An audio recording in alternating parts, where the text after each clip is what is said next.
Hello Cozy Gamers, and welcome back to the Cozy Gaming Club, where we talk about all the latest and greatest cozy games.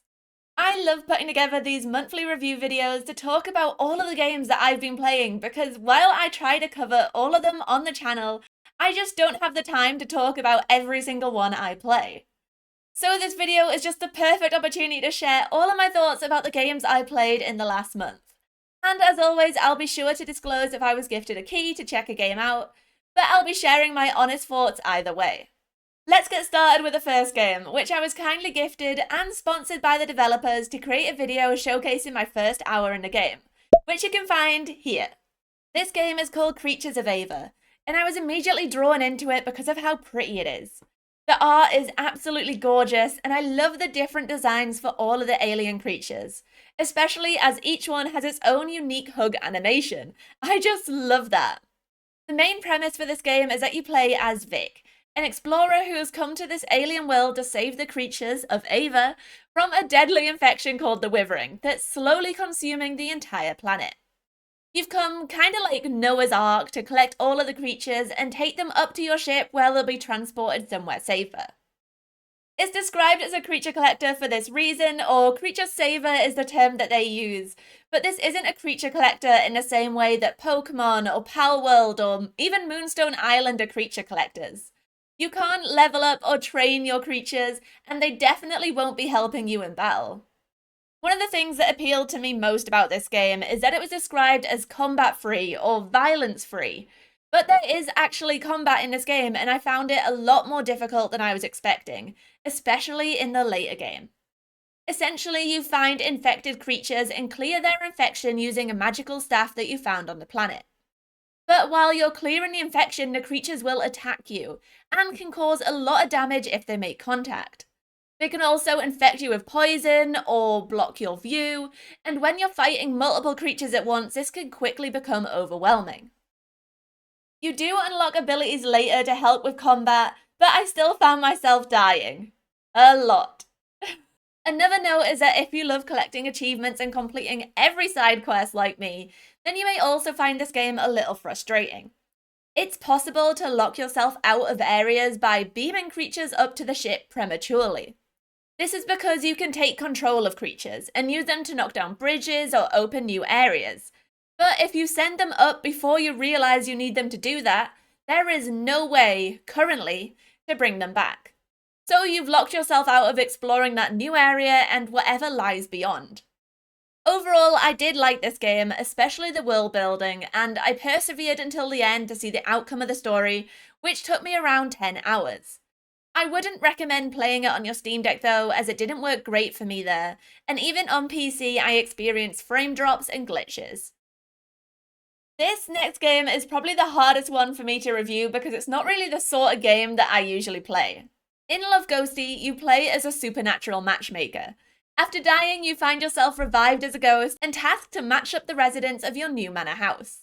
You'll need to set them up, give them gifts, send them on dates, and try to learn more about their personalities to do better next time. There are 12 residents in total, and over the course of each playthrough, you'll be able to pair 6 couples together. But each couple has their own unique storyline to discover, so if you want to see every relationship outcome, you're going to have to play a lot of the game, as there are 66 different combinations. You start by picking out roomies to move into your manor, which is hard enough as you're not really given much information. Then it's time to start making matches. Every day new objects will be placed around the house, and you can present them as gifts to residents from others. But first you'll have to work out what they like by working out their traits. You can also send them on definitely not dates to see if they have chemistry, and even the place you send them can have an impact on the success of their match. By successfully matching them together, you'll collect relationships, which can be used to unlock more rooms or minigames. The premise of the game is very simple, and for me, I think that was the downfall. While it was fun seeing the pairs get matched up, watching their dates, and reading their diaries, I think for me the repetitive mechanics became almost a box-ticking exercise. Every day consisted of giving someone an item and pairing someone up at the notice board. Not to mention that everyone can be paired with everyone. I never had a negative pairing or a bad date. And this is 100% a me problem, I accept that. I just needed something a little bit more from the game. I needed some sort of challenge to keep me wanting to come back and play more because, unfortunately, and this is again a me problem, the cute relationships weren't enough to do that. When I saw this next game on social media, I was immediately hooked. And that's not just because there's a dog, although that was a big part of the reason, but also because it's set in Scotland and it looked like a really heartfelt experience. And I wasn't wrong. In Farewell North, you play as a collie called Chesley, or Ches for short, who is returning home with their owner Kaylee after the loss of her mother. Together you'll explore this Scottish archipelago, travelling by canoe from island to island, which was a little more difficult than I was expecting, but you can turn on the simple controls and settings if you're also struggling. Fortunately, Kaylee is accompanied by a good boy who can bring a splash of colour to her otherwise grey and grieving world. By completing puzzles across the islands you land on, you can chase the grey away and bring colour back to the Isles and Kaylee herself. Each island has its own series of puzzles to solve, whether that's reuniting a duck with its ducklings, freeing a trapped whale, or herding many flocks of sheep. And each successful puzzle will reward you with bright colours and more of the story. The mechanics don't change much over the game, and none of the puzzles are overly difficult. But new mechanics are gradually added to keep things interesting as you make your way through this tale. There are a few moments where stealth is required, and that felt a little less cozy as I darted between abandoned cars to avoid bright torchlights. But besides that, this is a very peaceful journey about grief and trying to find the light even in the darkness. Farewell North is a beautiful game. The music, setting, and story really all come together perfectly to create a moving experience that may bring you to tears by the end of it. It's not a very long story, taking around 5-ish hours to complete, but it'll take you a little longer if you plan to go for all of the collectibles, as there's quite a few.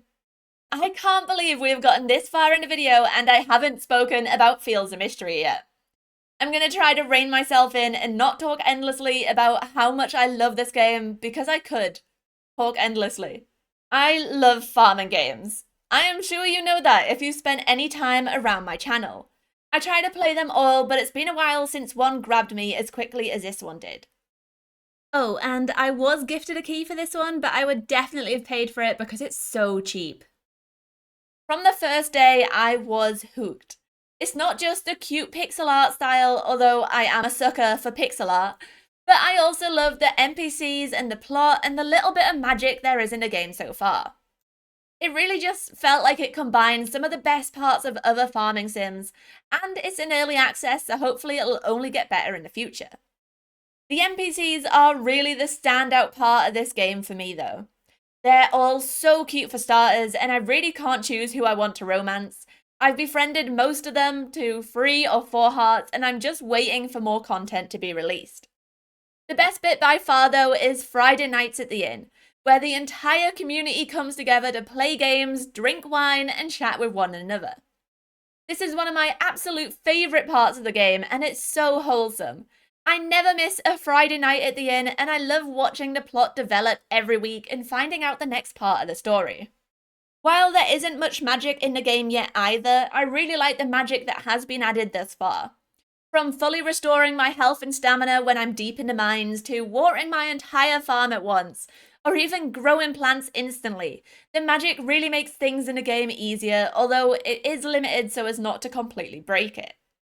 If I had a few bugbears with this game, it would be that it is so hard to make money. Every new thing you need to build and unlock for the main plot is so expensive, and I think that subtracts a little from enjoying the other parts of the game that cost money, like raising cattle, which is also so cool as you can breed them to unlock new colours. The festivals could also use a little work. So far there's only really one festival for you to experience, and it honestly feels a bit like a reskin of the Saturday markets with a little extra challenge added. I'd love to see more festivals in the game akin to some of the festivals in Coral Island, Stardew Valley, or Over Magica, and less like Fae Farm. Either way, I'm in love with this game and I can't wait to play more of it. On the other hand, I have never played a game like this next one, and I was honestly so captivated by the unique gameplay. Described as a cozy mystery game akin to Nancy Drew, The Crimson Diamond follows amateur geologist and reluctant detective Nancy Maple, to the ghost town of Crimson, Ontario to investigate the discovery of a massive diamond. From the oversaturated pixel art style to the gameplay, this game was unlike anything I'd played before. Like most modern point-and-click games, you navigate by clicking around the room. But what makes this different is the use of text to investigate. By typing commands into the text bar, you can get Nancy to interact with the world around her, essentially making her do whatever you want, even if it may end in her accidental death. I will say that there are times when this doesn't work well, where I tried typing multiple variations of a phrase with no success. But when I looked up a guide a little later as I was stuck, it turned out that I was doing the right thing, just with the wrong phrase. Thankfully, this doesn't happen often, and the rest of the mystery solving is quite straightforward, with occasional hints offered by Nancy herself or the official hint guide. As for the mystery, I was immediately enraptured by the tale of this small and abandoned ex-mining town, and the mysterious diamond that had turned up in a fish's mouth no less. Every character you meet is a complete stranger to you, and each one has their own motives for finding more diamonds, or not finding them as the case may be. It's a classic mystery story with interrogation, eavesdropping, and your trusty notebook to keep you on track. You'll need to pay attention to every aspect of the game, as clues will be drip-fed to you in conversation, by examining items in the rooms around you, and just talking to the people present. As someone who loves a good mystery, I really enjoyed the Crimson Diamond, and its story was incredibly gripping. I didn't try this one on my Steam Deck because of how much typing is needed, but some players have said it works there.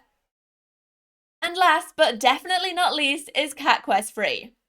When it comes to the Cat Quest series, I have played, platinumed, and thoroughly enjoyed both of the previous games in the series, so I knew I'd be picking up the new one as soon as it released. And it did not disappoint. For those of you that don't know, the Cat Quest series is a very punny RPG, but with quite simple mechanics that make them easy to pick up for everyone. This new addition to the series adds pirates and seafaring, which adds a whole new layer to the game that I was really looking forward to checking out. My friend and I dove into this one in co-op and had an absolute blast.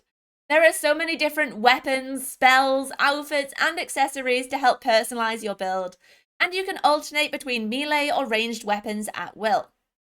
This game started like all of the others, where you begin at level 1 and venture out into the open world to level up. And in the case of Cat Quest 3, start your search for the North Star. The only issue is that my friend and I got very, very lost. Now that you can travel by boat, you can literally go anywhere, which was an issue as we couldn't find the next island we were supposed to visit. We didn't actually end up progressing the main storyline until we were 6 or 7 hours into the game and had completed almost all of the side quests. Oops! The side quests were really fun though, especially the Books of Love and Dracula's Castle. Although I do feel like there were considerably less than in the first games. I also kind of missed all of the different caves you could explore for treasure, even with their ridiculous hidden passageways. The ship combat also felt a little bit lackluster for me as well.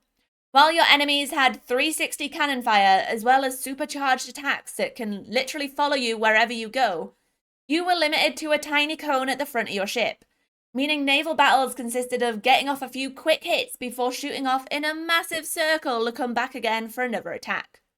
Don't get me wrong, I still really enjoyed this game, and my friend and I got the platinum and had an absolute blast playing it for around 10 hours, I think it took.